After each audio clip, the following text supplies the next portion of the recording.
Well, no new information has been released from the police. They gave a very short statement to that effect yesterday, but we have been told in a written statement that the post-mortem examinations will be taking place in Great Ormond Street Hospital, which is a very famous children's hospital here in the UK. And after that, we should have more notification about what happened on Tuesday night when paramedics were called to the scene in southwest London and pronounced those three young children dead at the scene. They've been named locally as Ben and Max, the twins, aged 3, and Olivia, aged 4.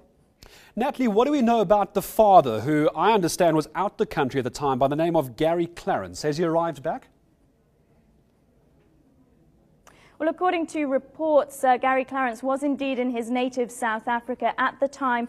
We've heard, though, that he's travelled back to London with his sister and his mother. It's obviously a very difficult time for the family. We know that they already had a death in the family back in October. Gary's father passed away, or so we're told.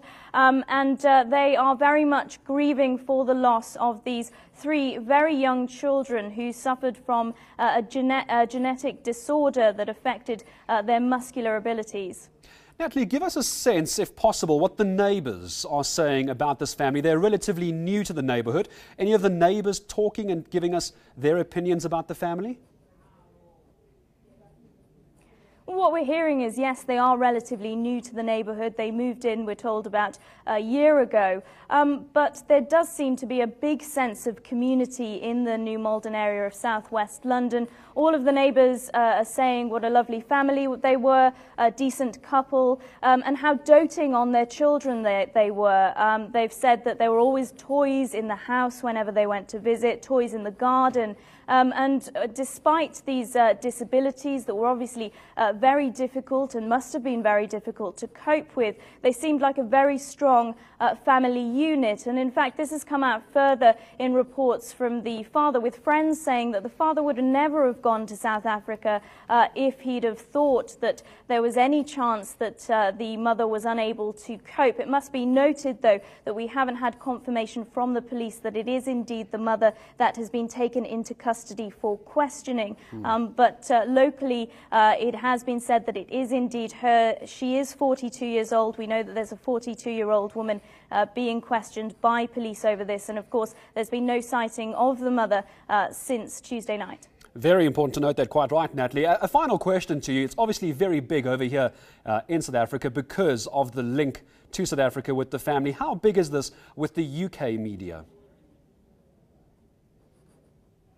It's still going strong in the UK media. The UK media is notorious for getting bored of a story rather quite quickly, but there are a number of photographers and film crews still outside of the house. This is quite a big, tragic story. Three very young children and the likes that aren't often heard of. Now, to put that in context from you, when I was at the scene earlier, the paramedics that attended that night came to lay flowers and pay their respects. They were very visibly upset.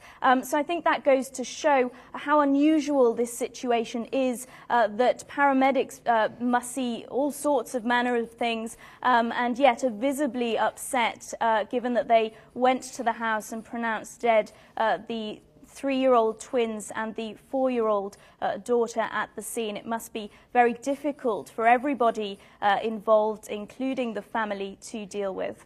Know more. eNCA.com